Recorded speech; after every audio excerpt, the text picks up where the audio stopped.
here or take them with me? I can do this. They won't stay there right here. Okay. I'll take them with me. Good evening, everybody. Glad to have everybody here on this nice, cool evening, right? Tonight, we're going to have one of our own. Whatever. Jimmie. Your own Jimmie. Jimmie Arledge is going to do a demo on spindle work. A founding member. Jimmie has been here forever.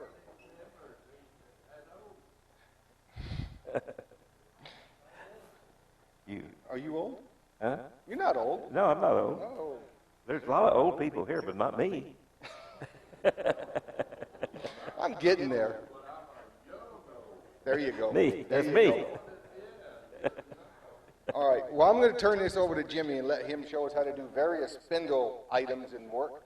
Okay. And you take it away, Jimmie. Okay. My wife keeps saying, why do you want to go do that? I say, well, you taught me. The best thing I do is flap my lips. So that's what's going to happen to you tonight.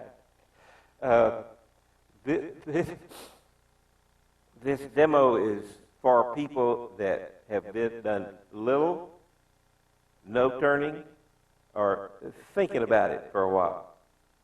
Okay? So I'm going to try to tell you a few things that are very elementary. And so a lot of you guys that know all about this, a lot of people here know more about it than I do anyway. So y'all just bear with me, and maybe we can get some people here that are a little bit new to the game, and we can get them to where they can use 4 tools. And that's all we want. That's all we're going to show them and show you, and because 4 tools will do most anything you want to do. Spindle turning is like turning a table leg, a pin, a honey dipper. You can go on and on and on. A goblet, a baseball bat. There you go. So there's just all kinds of things that are done by spindles. And anything that's a spindle turn thing will be done between 2 centers. You can put a chuck on it to kind of help you a little bit, but it's not necessary. You can do it all between 2 centers. So there's not a lot of mechanical stuff in spindle turning. The lathe does all that for you. The biggest thing that you got to learn is how to use the tools. Okay, and the first thing that I like to do is to put on a pair of gloves, and I only just use one hand. Oh, look at there, my fingers stuck out of that one, but that's because I cut the fingers off. My wife cut those off so she could sew with the ends of the glove. But I like to have a feeling in my fingers. I don't like if wood is real dry, it's going to be hot. So as it comes off the lathe, off the tool, it can hit you and it can be kind of hot. That's the main thing that I want it for.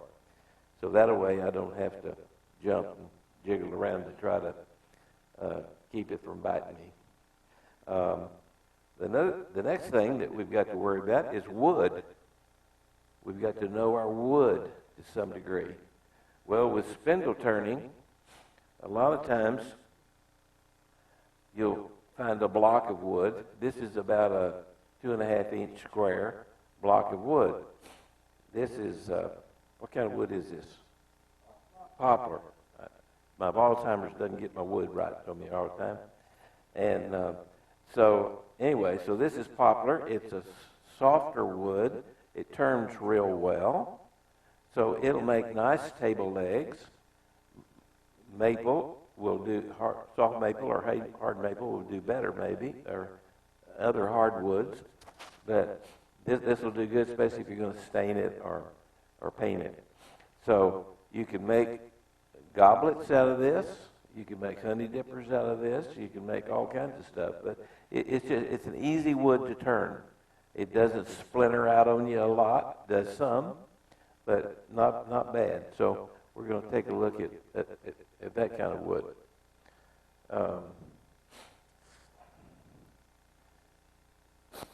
Okay, I like to go into my neighbor's yard when they cut down the tree and find wood. It's the cheapest wood that you can find. And this happens to be part of a mesquite tree. And it's a very small limb. You say, well, what can I do with that? Can I make a bowl out of it? No, can't make a bowl out of it. But we can make a honey dipper out of it. We can make a letter opener out of it. We can make a ball out of it. We can make a pear out of it. But just all kinds of things like that you can make out of it. But this piece, you see, is fairly straight. So you can center this up between centers, take the bark off, and still have plenty of wood left. I see see those wormholes in the end? There's no telling what wormhole will be in the middle, and it may be in just a strategic place that makes it really pretty. And I have taken different kind of epoxy colors and put in the holes. Makes it kind of fancy. I've taken turquoise, a little store right down the street here, the Rock Shop, has got all kinds of stuff that you can fill in cracks with. And I don't, a crack doesn't bother me at all. It just adds a little bit of dimension to a place, to a thing, and I can use it for a design opportunity. Here is another mesquite log, but look at this one. It's a little bit crooked. So it's not going to make something straight for you, because if you put a center here and a center here, and this turns around, this 3-inch log here will probably end up straight through a 1/2-inch diameter. Okay? So get a straight one. What would happen to it if we were to cut it off right here? Well, what could we make out of that? We could make a top, a spinning top. We could make a ball. We could make an egg. I've got a collection of different kinds of woods that I've gotten from a lot of different parks and national parks. Don't tell the national park people I've stolen any of their wood. But I do find little pieces like this, and I make eggs out of them. And so those national parks have got some real neat kinds of wood. And so I make an egg out of it, nothing big, but I put a name on it, so I've got an egg. I don't say what park it's from.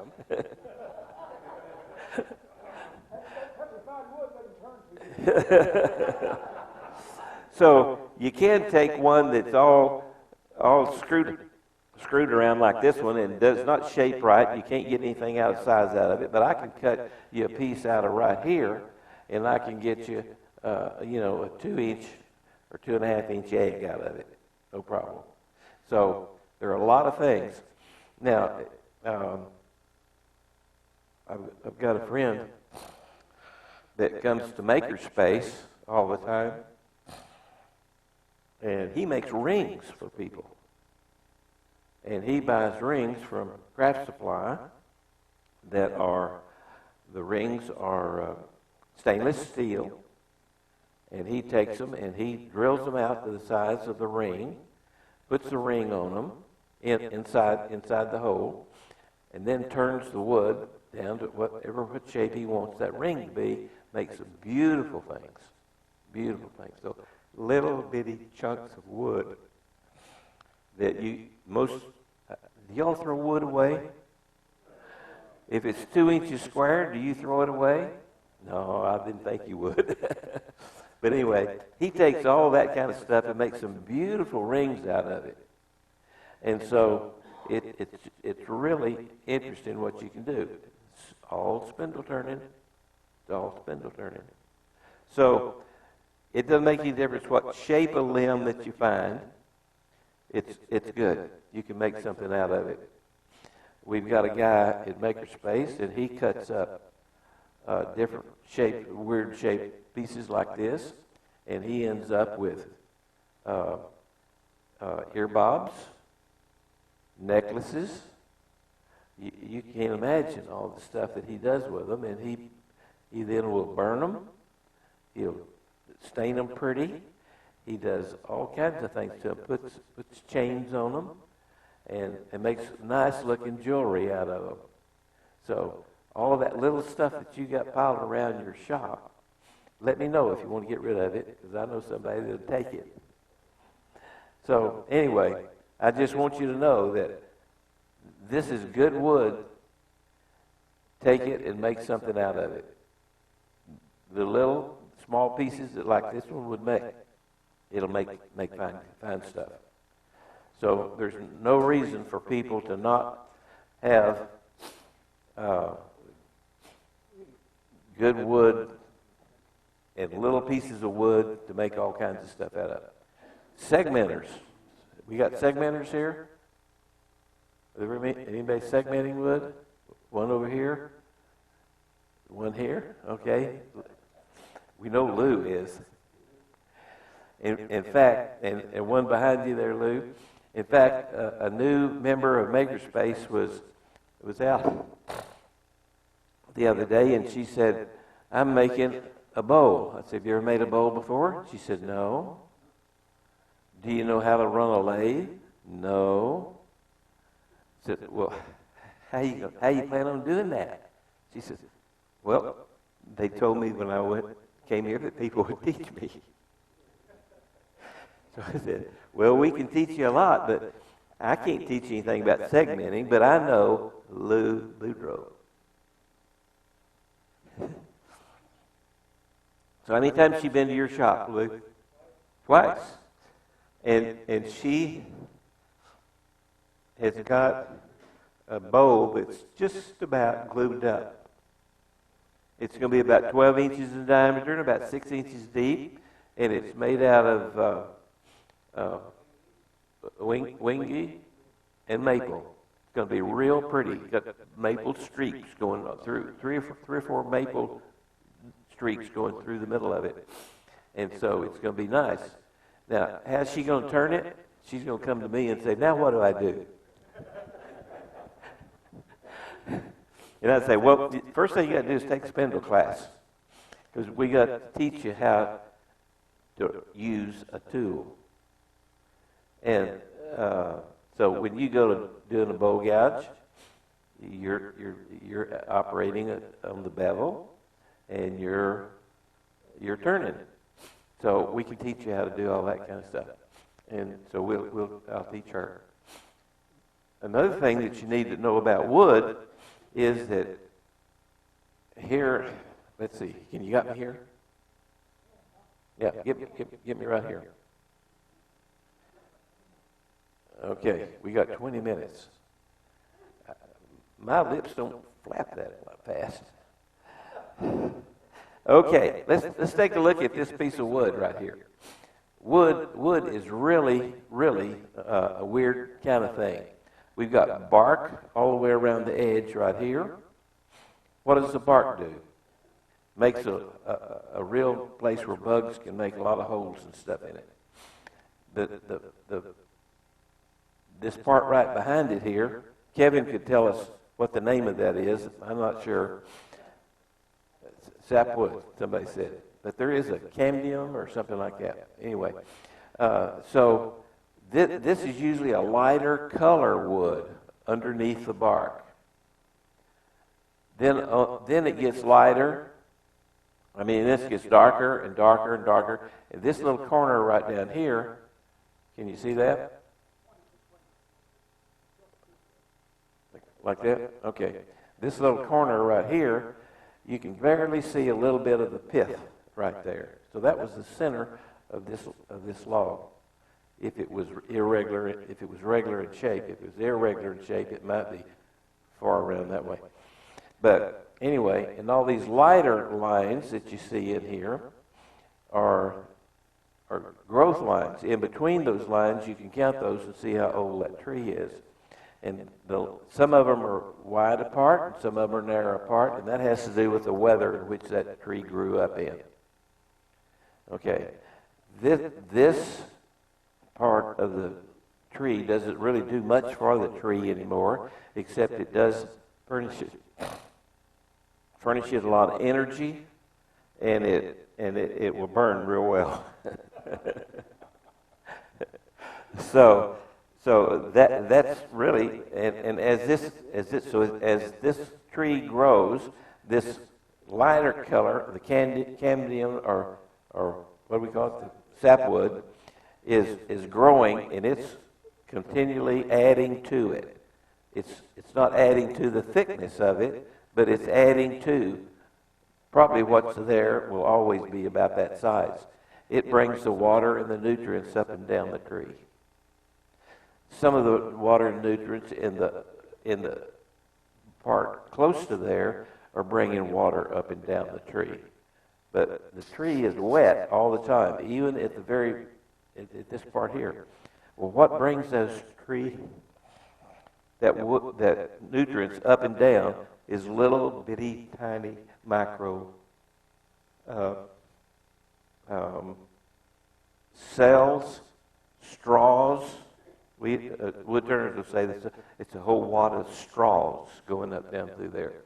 Well, the way you cut wood has to do with where the straws are, which direction they're going, and they'll help you to cut wood easier, and it'll help you also to have tear out. So if all of these straws that are inside this room, this wood, are supported by the stuff in the middle. So if you're cutting from outside toward all across the inside, then you'll find that those straws are supported. If you cut down here in the middle, that's end grain. We're talking about end grain there. Then the side grain is the side of the tree. So if you get in the side grain, then if you're cutting a bead or a cove or this kind of thing in that part of it, then if you're pushing on toward the middle, then those straws are going to hold themselves rigid. If you're cutting from the outside edge across the side grain, it's going to splinter out. So you just got to know what's happening.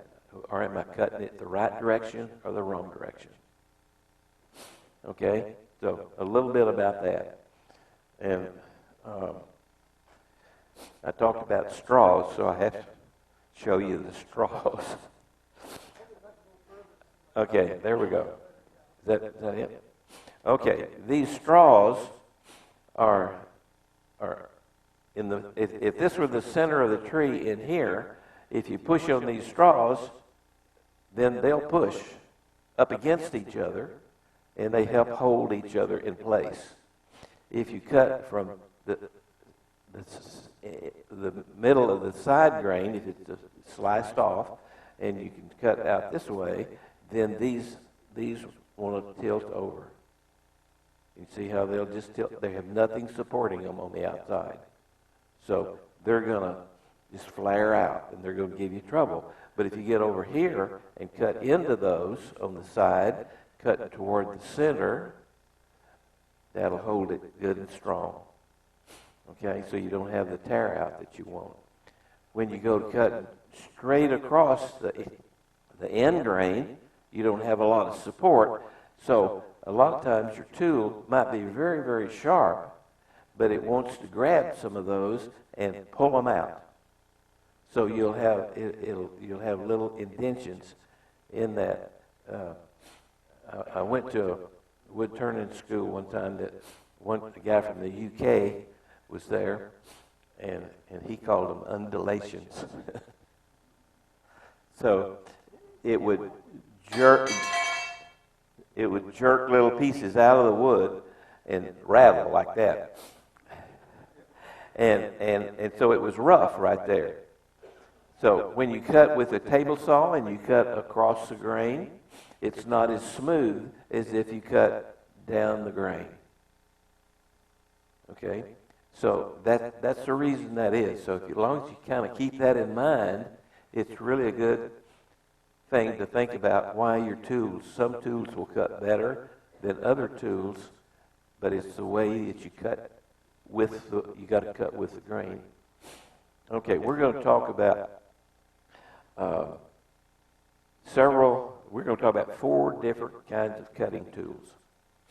And here's one. Y'all recognize this one? A roughing gouge. Okay. Does that sound like it would cut smooth? It's a roughing gouge, but it will. But you've got to cut it at the right angle and use it for the right purpose. And it'll make you a good smooth cut, and it'll cut it pretty rapidly. Okay? So that's one thing that we're going to talk about. The next one we're going to talk about is a parting gouge, parting tool. Okay, this parting tool, this particular one, you have different kinds of parting. Huh? Hold it still. Okay, they're different. This one, if you look at it close, I think if I turn it just a little bit, you'll see that there's a ridge right down the center here. Turn it over this way, there's a ridge on this side.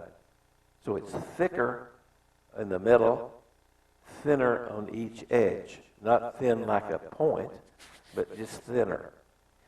Now, that's done that way so that when you're cutting a groove in a wood, it will, if that thickness, if it weren't thicker right there in the center, then you'd be drawing across with a wood, and it would be getting hot. With this groove on the side, it keeps the cutting edge back a little ways, so it's not as hot.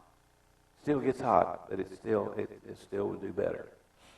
So this will take a let's say if you were doing a goblet and you're nearly through with that goblet and you want to cut off the end here.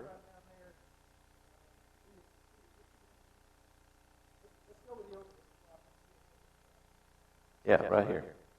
Okay, so if it's in the lathe right here, turning right here, and you've done all of this turning in here, and you want to cut off the bottom of it, you can take this,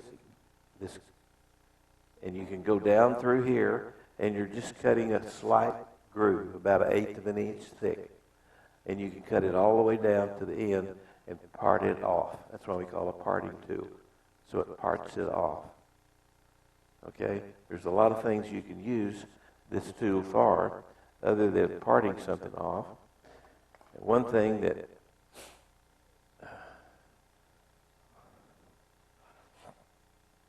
are we here again? This is a honey dipper. Y'all are all familiar with honey dippers? Some of you new ones, are y'all familiar with honey dippers? No. But I bet you've used them in your lifetime because you dip them in a bucket of honey, and the honey will get all in these grooves, and then you pull it out and you drip it on your bread or wherever you're going to put it. So this tool right here will cut one of these grooves. It doesn't have to go all the way through. It can go part of the way through. The guy that made this tool, this honey dipper, decided that he was going to have it kind of an egg shape, and the inside he wanted it to be kind of an egg shape. So the look that you get at the core of it is curved also. So he would go in until it was that depth, and then go to the next one. It would be quite so deep. The next one not quite so deep, and then the next one would go down and get smaller. So just a different way to make a little visual artist appeal to it. and this will go down in that groove that far, and if you have a flat parting tool, and a lot of them are flat, it will get hotter going down in that groove than this one will. But you don't see very many of these anymore. Most of them are flat. So that's something that parting tool will do for you. The next thing is a spindle gouge. This is a spindle gouge. This is a large, this is a 1/2 inch spindle gouge. And the difference between this and a bowl gouge is that a bowl gouge has a much deeper flute. This interior part that looks like there's a river running down through there. So that is a flute. And if somebody is telling you how to use this tool, they'll say, close the flute. That means that they want you to roll the flute over this way, and if it's the edge of the flute's looking straight up down at you, it's closed. If you want to open the flute, you take the flute and open it back up where it's, you see the whole gouge as far as the flute's concerned. Nearly always the tool is sharpened. If you look at the top edge, where am I? Top edge somewhere here.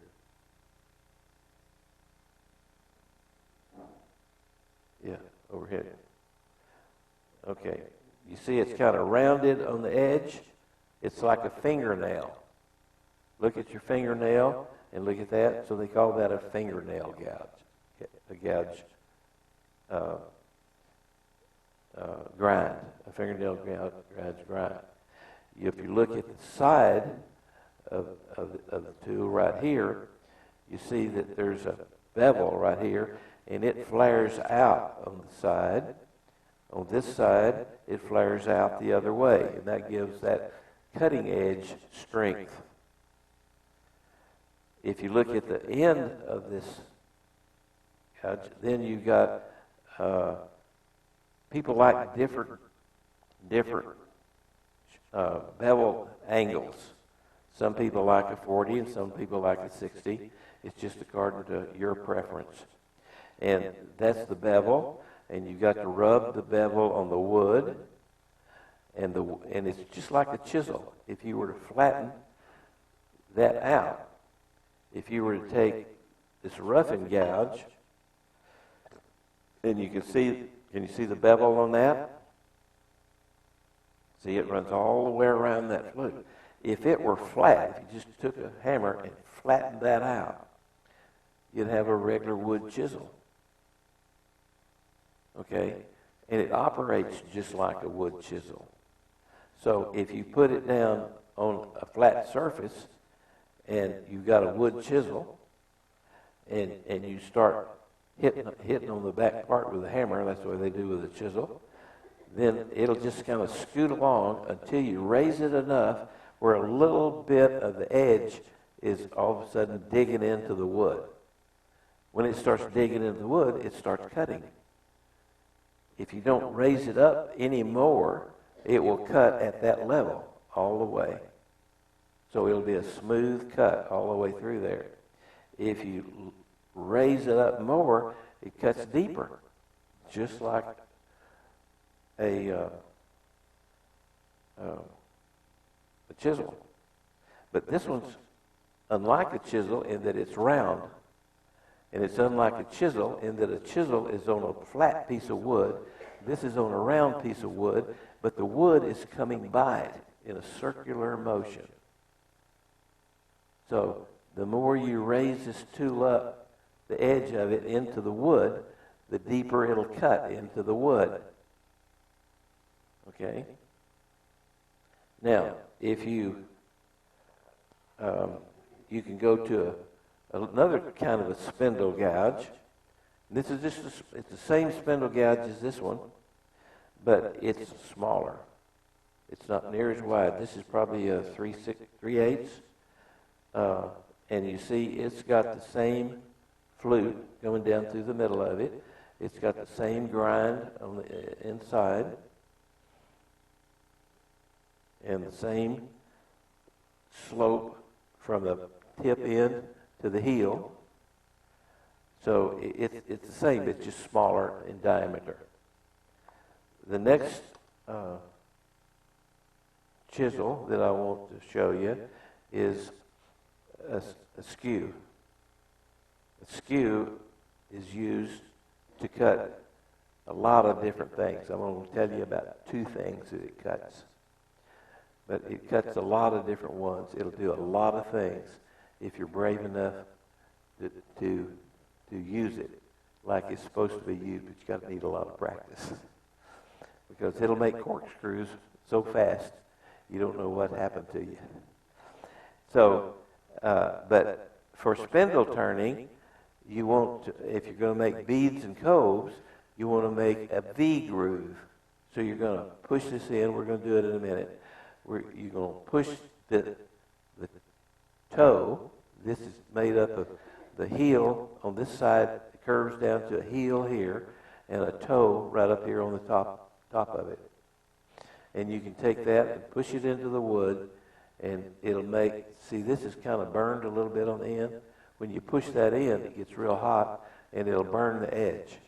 This is a cheap steel, so it'll burn it more than most. So you push it in, then you pull it back out. You don't want to get it too hot. So then you move it over just a little bit, and when you do, you've got to then look at the bevel, and you aim the bevel from the outside edge of the V toward the bottom of the V, and you take off of maybe a 32nd of an inch or more if you're brave enough, and you just push it in, and it'll just cut a sliver off. Pull it out. What you did to the right side, you do to the left side, and you guide the way that bevel, where the bevel cuts, where the bevel looks, in the direction, just like if you were aiming a gun, a rifle, then that's the way that the cut is going to go. So there are just a few things for you to remember there. So if we were to say, okay, how much time we got? Not a lot. Okay. I could take you through how to sharpen these, okay, and we'd sharpen them on this wheel right here. But let's do a few things before that.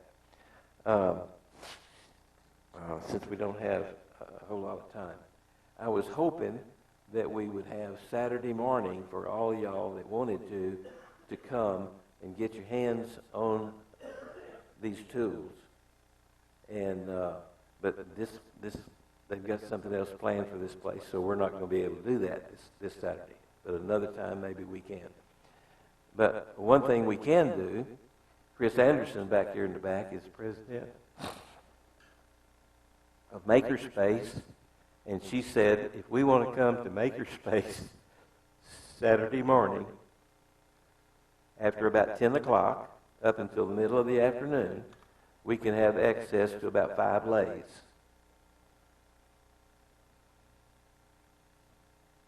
I'll be there, and I'll teach you how to use each of these tools. Okay? So we'll have a good time doing that. We can have about 5 lathes, and if no member is really there anxious to do some real fabulous turning, then we might only have 4 lathes. But anyway, are there any people that would like to do that Saturday morning? 1 over here. 2. There, you would? Okay, so there's 3. Anybody else? 3 people? That'd be really great. We can have a good time, and we'll have a lathe for every one of you to really get with the program. And if you want to know where Makerspace is, it's in Carrollton, and it's right off of 35 and Valwood Parkway on Monterey Road. The address is 1825 Monterey Road. It's got a big sign on the front, right on Monterey line, that says a red shield that says Makerspace, and you can come in there. When you try to get in the front door, it's going to be locked. How do I get in there? Bang on the door. Somebody will come get you. I'll be around close, or somebody will come get you. Okay? Huh? Monetary Lane. Mm-hmm. Okay? And it's 1825 Monetary Lane. It's a large office warehouse building. We have about 18,000 square feet there, fixing to be expanded to 38,000 or so. So in another 6 months, it's going to be expanded quite a bit. We've got all kinds of tools. You can't imagine the kind of tools. Everything from wood shop to lathes to welding to blacksmithing to fix your car to pottery to jewelry to fixing pinball machines. You name it, they do it. All kinds of electronics.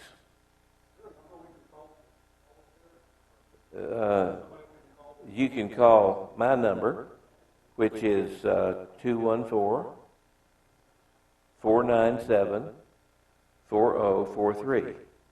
And I'll be there probably about 9:30. So let's say after 9:30, there'll be somebody there and you can call. There are no employees at Makerspace. No employees. It's all people that are members, and they're just a good family of people. Everybody wants to help you. So anyway, we can get you some own hand turning if you'll do that. Otherwise, the club here will get you some kind of time that we can come on another Saturday or something, and I'll be happy to come help with that. Are we out of time? They want to see some chips fly. Okay, I'm gonna put this log on right here, and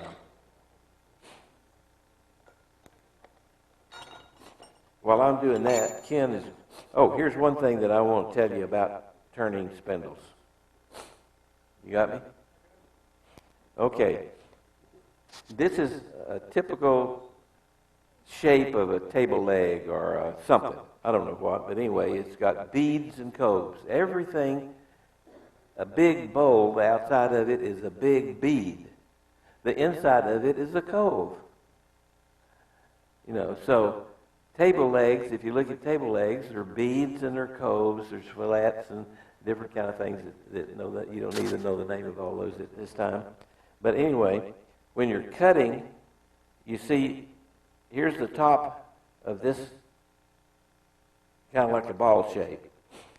You cut from the top toward the bottom. You never cut uphill. The other side of it, you're cutting downhill to a sharp corner down there. Then from that point up here in there, you're cutting downhill into that groove. You're always cutting downhill, never uphill. Then here's a little kind of a cove right here, and it'll come in and come into a straight area, and you got to cut downhill, or you can cut sideways, but not uphill, not even 1 degree uphill. You got to be cutting flat or cutting down. Then on this other end right here, there's a kind of a ball shape on this end, and it's coming downhill, and it'll come down here and meet this other curve that's going flat right here. It's cutting downhill. Very, very critical that you cut downhill. If you get right up here and you then start cutting up this hill, then it's going to screw things up. So it's always downhill, and that's just something for you to remember there, and we'll talk about that. If you could show them some of those pictures in there. they can be looking at them. No, if you can put them on the thing, it'd be good. Can you do that? On the camera? Or we can do it in a little bit, I guess.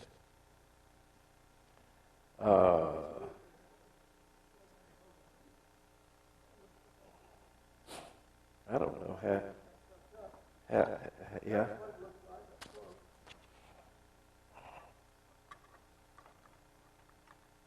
How do you make this thing work? Does anybody know?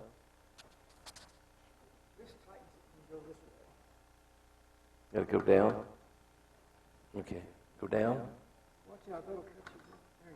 Okay, got it. Good. Okay.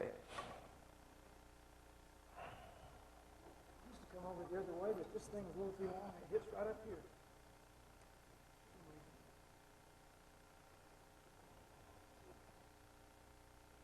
Okay, the first thing we're going to do is, I've guessed at the center, and so we're going to take the roughing gouge, and we're going to take the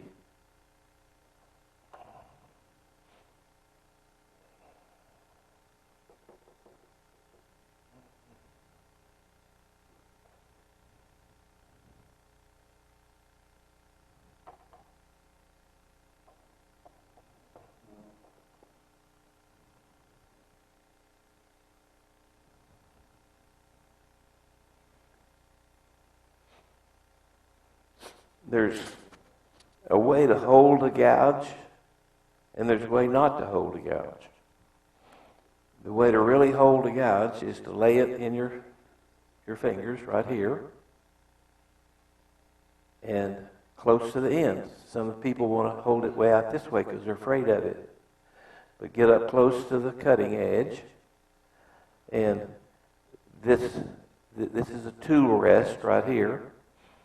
Saturday we'll get into all of that kind of stuff. And it can be a half inch up to a quarter of an inch from the cutting edge. You want to put this tool, lay it right down on top of the tool rest, and it's missing the wood. We're going to take this elbow and put it against our side. And we're going to take the part of the tool right here, and we're going to put it against our side. But we're going to push our hand down so that this is not cutting anything until that goes to turning. I'm going to see if I can turn this thing on. I'm not used to this lathe at all.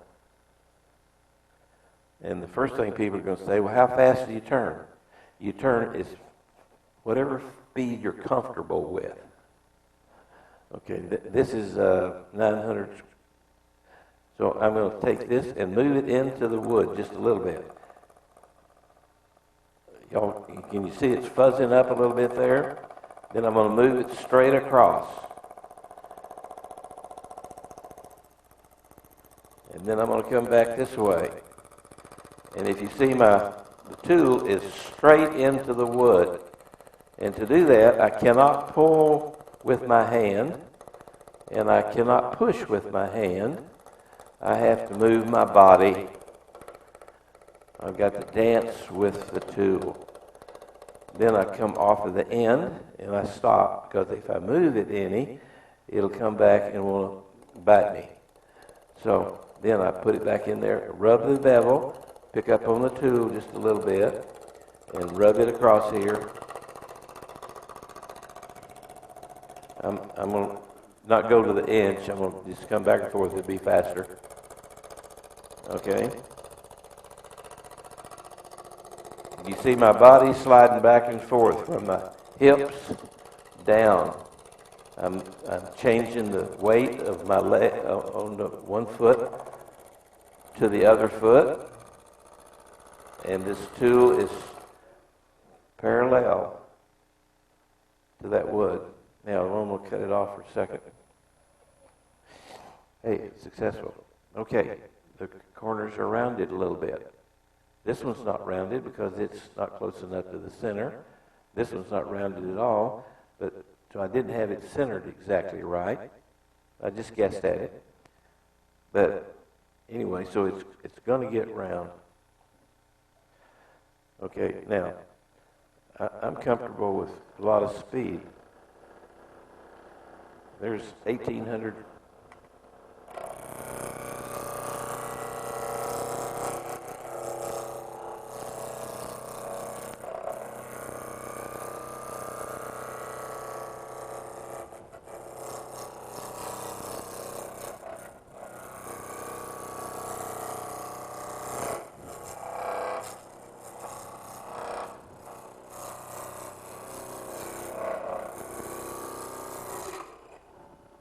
Okay, let's see if we got all the corners a little bit round. This one's round, this one's round. So you see it's getting round again, okay? Now, I sped that up a lot, and you don't have to do that because you won't be comfortable with it if you're a new turner. So you just take it easy. Once you get comfortable with speeding it up, then you can speed it up. But not until you get comfortable with it. Okay? And some people go, do all y'all know John Horn? Okay, a lot of you know John Horn. John Horn may have taught some of y'all how to turn over at Woodcraft. When John Horn and I were in in the Fort Worth Club, we didn't have a Dallas club at that time. This was back in the early 90s. And John Horn he had been a member there for about 4 years. He had never turned on a lathe. He was afraid of it. Can you imagine John Horn being afraid of one? No, because he's a good turner now. He's taught a lot of people. Okay, so John Horn didn't turn, and he didn't turn fast. He took his time, and when he got ready to turn, he became a very good turner. So you just take your own speed with this and do it the way you want to do it. And he's taught a lot of people in the Dallas area, over at Dallas Woodcraft. He's taught a lot of them how to do spindles and bowls and other things. So anyway, I want you to see a few chips fly. And we've done that. Okay, we're out of time. Okay, so we got about 5 more minutes or something. Maybe. Okay, now, here's what I want to show you. I want to show you some drawings that I drew. And this is some things that you can do, okay, with spindle turning. And when you come Saturday, or if you look on the Ken, can you put these on the website? Okay, so tomorrow, the next day, whenever Ken gets ready to, you can do it. This is a 2 by 2 inch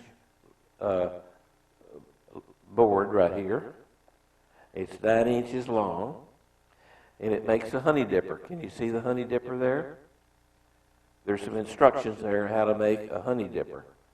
And one thing you need to know is when you make something, a spindle, with the honey dipper, I'm going to turn it this way, because this is the tail stock down here. This is the head stock. You start turning on the tail stock end because it's rotating as fast as the head stock will push it. Okay? And if you do it, start down here, it gets real small. See, this is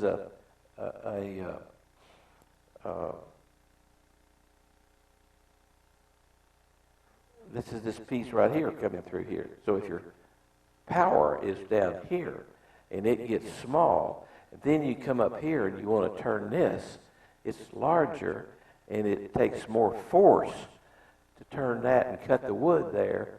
So it'll twist this off down here because that's where the power is coming from. So you've got to start at the tail stock end and do your turning, and then it shows here to leave it big. And then when you come down here to do that, then you can start cutting this down little at a time and work yourself back to the headstock area and make it where you still got plenty of power to turn that, and you don't need any power to turn this other end up here. It's all done, except maybe for the sanding. Okay, does that make sense to everybody? Okay. How many people? Hugh's been turning for a long time. Hugh, have you ever got on the wrong end of the lathe and tried to turn something and it broke? Never.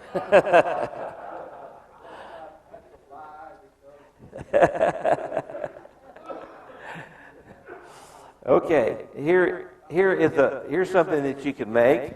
It's a letter opener. It's got a handle on this end, and it's got a nice slender point that goes down to this end, and it'll be round when you get through with it. But then you can go to your bandsaw, and you can flatten that out and make a little sharp edge on one edge or both edges, and it will then become a letter opener for you. Belt sander, yeah. Yeah, belt sander is the best way. And then there's all kinds of movements that you can do and ways that you can make a handle. Yeah, I don't have any examples. I was going to make some. Huh? Just a few minutes. Okay, then here's another thing that you can do. And all this will be on the website. And there's little comments, some brief instructions on how to do this. This is how to make a toothpick holder. Okay? And so you can see the shape of that toothpick holder, and it has a hollow hole down in the middle of it. Something that we haven't gone through is how to hollow out that hole. If you're there Saturday, we'll do that. If the club gets another date on a Saturday for us to have anybody who wants to come here and do spindle turning, we'll do the same thing. Here at the bottom, have we got that in there? Right there, okay. This is a scoop, okay? A scoop is really sort of like a goblet, but it's got just a small handle on the end of it, and then that dotted line through the center of the scoop is where you take it to a bandsaw and saw out that curve right there, and you've got a little scoop. So you can make it any size scoop that you want to make. You can make it for, I don't know what sizes are scoops. A cup, one of them might be a cup, might be a half a cup, or a quarter of a cup, or got to be a half a cup. Okay, so there's one other thing here that I think is important, and this is to make a ladle or a ball. Okay? A ball is a very good trick to learn to do, and you make a good ball. You got to have an eye for it, but there is ways that you can cut one. And so there's instructions here on how to cut that ball. And so if you want to make a ladle out of that ball, you take the big end of it down here. Am I pointing at the right place? And you get on your bandsaw and you cut off a curve going down to the center of the ball, or close to the center of the ball, on one side and one on the other side, and then you make another cut on the very end, and you cut it down to a V shape, right here, and you make a little V shape, and then when you get that V shape, then you cut the ball in half. So now you've got something that you can make a ladle out of, but then you've got to take the ladle and carve out the ball part of it. You can carve it out, or there's a way to do it on the lathe to to turn out the inside of it. But so you make two of them out of one piece. So this is something that we'll do, and we'll help you with that Saturday if you come. Okay? And questions? Okay? Everybody ready to go home? I'm sorry we didn't have enough time to really get into this, but